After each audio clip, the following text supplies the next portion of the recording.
Ngon ạ. Tinh tinh cả tinh tinh à. Hả? Má. Cả tinh nói cả tinh nói. Đây. Mấy việc ơn. Mặt ấy tè à, lẹ tè. Mà. Chào. Ôi trời ơi.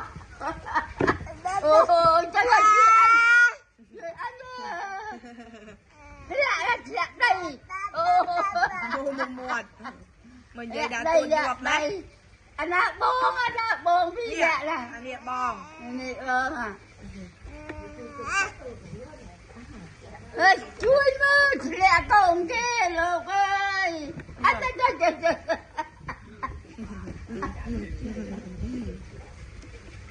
Lẹ tè à, ấy tè. Mà chúng tôi xem gì trên là. Ôi anh. Vừa ơi việc bàn sẽ có việc đi. Đâu. Vâng.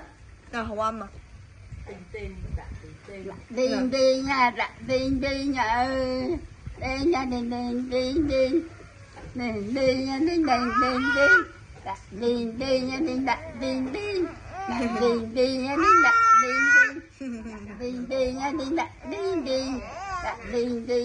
ôi quay la cái kia ra tay Đã tiền ôi mua ta kìa chú sao đi chơi là đã xô pin đá là cái xô đá ke xô anh thà mà chắc kê tục chà còn tha bong phò nhâm xô còn than lôi tục nơi nà rồi anh học khơi sao họ khơi nhỉ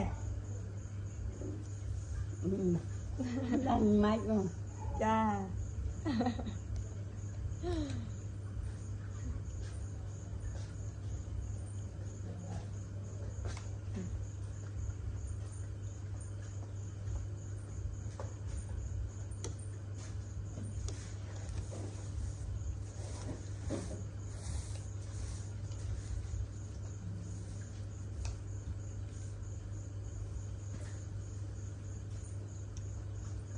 ôi anh học khơi ở hiện nào mạch vô Hà Nội việc đường anh đang khơi mà mà lên tê à hả mà lên tuôn ai nó sao mấy còn thao mà lên tuôn ai tình nè ở thơ ca anh đã tuột em chẳng cha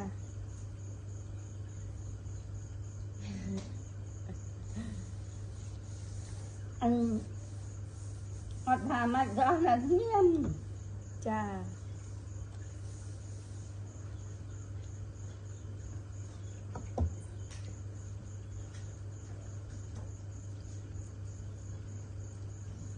mà anh hưởng vua bên anh mình anh nát một viên bằng hồ ơi cha